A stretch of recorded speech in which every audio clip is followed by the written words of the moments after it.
despite all the rate increases. And now we're careening toward a recession. So what's it going to take to turn things around before we all die broke in the gutter? Let's get into it with tonight's in-studio party panel for game night. We've got New York Post business reporter Lydia Moynihan.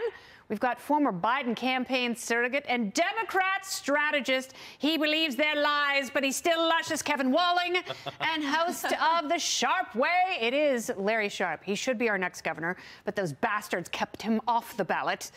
So, Lydia, I will still write me in. Oh, I will. I don't vote here, but you know what? I'm going to find a way to vote here a few times, and then I'm going to mayor Larry Sharpe. La, la, la. Mayor Larry Sharpe. Vote often, vote early. There you go. So, to live by. Lydia, you write about business, you study business, and as you have pointed out, this is the last report like this we get before the midterms. What kind of an impact does this have with voters? Well, I think everyone had been optimistic that we maybe get a not horrible number, and that clearly just didn't happen. And the tough issue now is the Biden administration has to sell the economy that they have, and that's why they're framing it as this fabulous, wonderful thing. And of course, some people can be used car salesmen. There are people out there who can sell lemons. But the difficult thing, Abraham Lincoln said, you know, you can fool some of the people all the time. You can fool all the people some of the time, but you can't fool all the people all the time. And the economy is a very difficult issue to message when it sucks, right? Yeah. If you're trying to sell someone the climate, you can say, oh, we planted more trees, we did X, Y, Z. But this is something that is very clearly impacting people's lives every day. Yeah. You go to the grocery store, you see how much you're paying for eggs, for milk, for bread. You go to the gas pump, you see how much it costs. No one can make French toast anymore. Eggs, milk, bread, too high. It's a good time to go on a diet. So this is a very... Eat air, Lydia. That's absolutely right.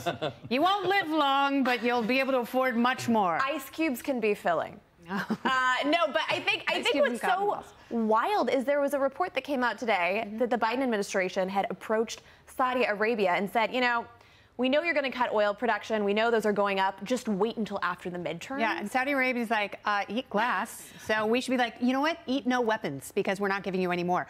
Which is not as fun as eating air. No, it's a nakedly political thing on the Biden administration's part. Let us talk about the lies that this administration is selling. Do you possibly believe them? It's like going to the doctor and the doctor saying you have stage 4 cancer and you just had a stroke. And you're like, oh my God, this is horrible. I know this is horrible for my health. And the doctor goes, no, you've got great skin. You know, it's really not enough. And so what they're saying is like, well, clean energy has gone down. Well, guess what? Clean energy, don't put food on the table. Listen, Kennedy, you're going to see every administration trying to put a positive spin on anything that's on their plate. How about being honest? Well, that's part of the issue. And I'm a Democrat on your panel all the time that is honest. We are facing a huge crisis when it comes to out of control costs before the American people. This report this morning is not great. And the reality on the ground, of course, to Lydia's point, is it's costing an arm and a leg for all of these different items. And it's really the Biden administration doing what they can on the margins, but it's really the Fed that is really engineering those cost controls. And we're going to see what happens come December. Okay, here's the fun thing. So we were told inflation was transitory. That is another way of saying we're not taking this seriously. We've had 5 rate hikes this year. We're looking at a 6th in just a few weeks. Yeah. And what has that done to the economy? It's heated it up. So they have lost control of the economy because they were so unserious about it. So when the president goes, well, we're not really going toward a recession, I don't believe him. He's lying. He knows he's lying. All of the facts point to a completely different picture. And shame on them for lying to us in order to have political cover. Now, Larry, they're not just screwing with the economy. You know, that we should end the Fed. If nothing else, we should audit the Fed. But we talked a little bit about this last night. They're also screwing with the gig economy, one of the few bright areas. Well, that's the big problem, right? If you look at what it actually is inflation, it's you have too much money for not enough goods and services, right? Yes. So let's let people make more goods and services, right? You talked about selling lemons. You probably need a license for that in New York State, right? So how about it's probably going to cost you $20,000 to get that license to sell lemons.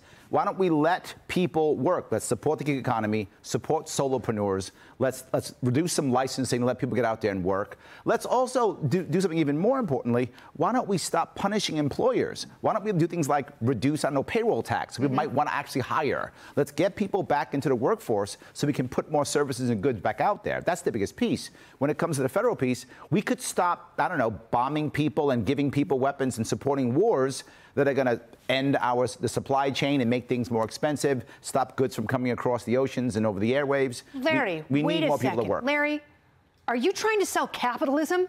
What is wrong with you? And peace on top of Yes, it. Capitalism and peace, and entrepreneurship and solopreneurship and freedom to work the way you want to work. All those freedom of crazy association. Things. Freedom of association. See, libertarians like freedom of association. 100%. Yeah, whatever you want to do, we're good with it as long as you don't screw with us. Especially on the show. Hey, come on, it's Thursday, girl. Amen. From Wall Street to Main Street, Americans everywhere feeling the sting of inflation. So what are you doing to cut back on spending? I hit the pavement. I hit the bricks here in New York City. To find out, watch. Are you worried about inflation? Are you worried about inflation? I am. How are you cutting back? Are you worried about inflation?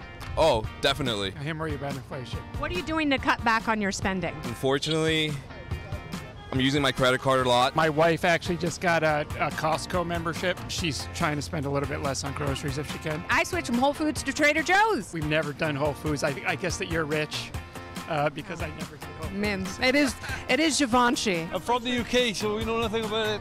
You guys have inflation in the UK? Have you seen the price of crumpets? But even with that, like I went from Celine to Givenchy, so I'm cutting back as well. I don't even know what those are. Are you talking to your broker? You kidding me? Hey, what's up, Cohen? How you living? Good, Mrs. Welcome to us. Thank you very much. Would you shave my head? Are you for or against inflation? I mean, it depends on what side of the deal you are in. You're on the side of the deal where you don't have as much money.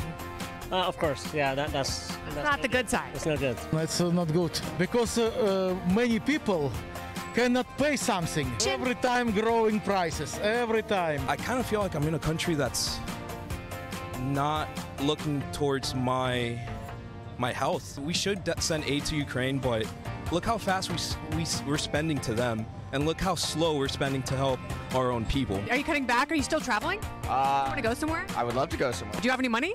I do not have enough to travel right now. Oh, great.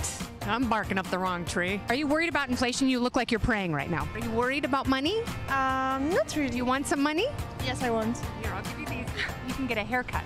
Okay. We're going to shave our heads. Okay. It will save money on conditioner and shampoo. Cool, perfect. Just being grateful is definitely something that's helped me. Being grateful, staying positive, and looking at the good in people. You know what I'm saying? So, because there's some great people out here. Shout out to Miami. Yeah, Miami. There's an M. What? If you're making just like money to survive on the day-to-day, then rude.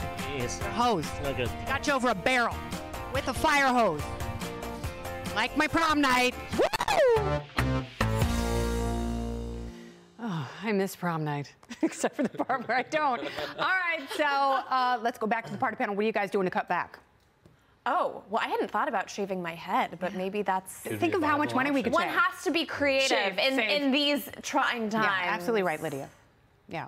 So how are you being creative with your saving? Oh, God. Well, you know, it's a good time to save because now we're actually going to get more interest. Oh, good point. Marginally. Yes, absolutely. I mean, it's interesting. Like, I've never felt incentivized as an adult to save because you get a penny in max. such low rate environment for so long. We've had 0%. Like there has been no incentive. What about you? Have you switched from buying gold to buying silver? Yes, and I hate to throw my boyfriend under the bus, but it was our first-year anniversary. I've seen him. He's a handsome devil. I would throw him under the bus anytime. But he is cutting back clearly with his Biden economy and did not get his boyfriend of his dreams a present yesterday. Oh my gosh, I didn't know you were passive aggressive. There's a plus. Wow. Yes. How about it, Larry? I have good news though, right? When times are tough, the businesses that survive in tough times are the ones that explode. They're the ones who do great. They're the ones who really do well. So we should be looking at this time as it's tough. So then how am I able to sell those lemons?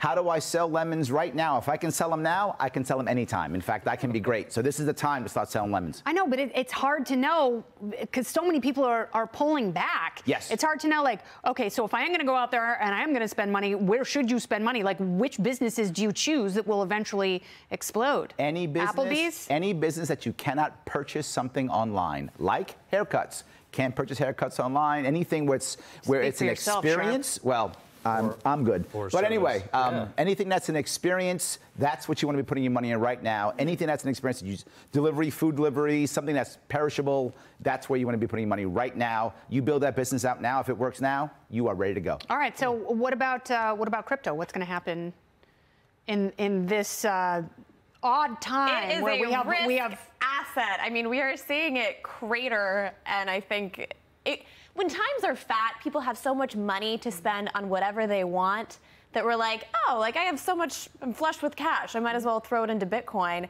And now that people are hunkering down, I think they're realizing, no, we need to actually be smart about where we're That's really interesting because our money. I feel like Bitcoin and tigers are the same way, because during Tiger King, you saw the people who would actually buy tigers, and those are the people with a lot of discretionary income, which certainly happens during boom periods. But now that there's a bust, I worry about the tigers and I worry about crypto. But I think I think the tiger market and the crypto market probably hand in hand. I had to let loose my tiger on 6th Avenue where you were interviewing people, but I don't mind a good mauling. Thoughts and prayers to everyone. What did less food needed if people are being What mauled. did you want from your boyfriend? Well, I've got love, and that's priceless. I mean, the guy in the video said you have to be positive, you have to see the good in people. A little bit of crypto would have been nice. Come to find out now from Lydia. it is a good time to buy. Come on. Buy the dip. That's what they say. Yeah. Just the tip Love with the dip. guacamole. I don't know that they've ever said that, Kevin. We said it just tonight. This is a clean family show. Of course Lydia and I are going to pray for you during the break because, Kevin. Can you believe that? I was talking about pooping and jacking last night. That really happened. Okay. So, Larry, if you're going to save the state of New York, if you're going to save this great nation, what is the first step for politicians? I have my hands in here. Wow. Absolutely. First thing that you want to be doing right now, without question, is lowering the tax burden for the average person. Number one issue. If you could find a way to create a fund right now, if you create a fund right now in New York State Social Trust like Norway does, like Singapore does, right now, get permanent capital, put that money into that and to invest, give them a dividend, so they're not buying up right now, they're buying up real estate, not buying up real estate, pay for our schooling right now in New York State, take away school tax, cut property tax in half for every New Yorker across the state. I mean, you do that, all of a sudden people will stay. I wish more politicians would talk specifically about tax plans like that, because, you know, those are things that you can latch onto that truly make sense, because, you know, we know that when governments do finally cut taxes, that's when economies grow. I'll go one step further, right? You have our seniors who are packing up and leaving and going to Florida. Well, they're all getting pensions. So they don't have to get a job. They still get pensions no matter what happens in the economy. I want them spending. Yes, but I want them spending their pensions here in New York State. My assistant Jillian is 85 years old. Look at that. Doesn't she look great? I love it. I did not think she was. She really is. She's awesome. Yeah, but if she you forgets everything. But if you get the people that retire in New York State, they're spending pensions here no matter what the economy is. Yeah. And they're keeping our economy going. You can actually lower property tax once you're at 65 at 5%, and then 5% every single year till at 85. She would have no property tax. And the best part about that is she's spending money here and she's not going into a nursing home. No, she is. If she screws up one more time, she's going into a nursing home. Yes. She is, yes. And it's going to be involuntary commitments. And that's for screwing up the peach cobbler and also forgetting my appearance on Kill Me. But, you know, what are you going to do? Yeah, people have to pay for their actions. That's all Poor Lydia. Jillian. Jillian. That's What's Lydia. her name? No, I know. But Also, poor me. for being here and the experience.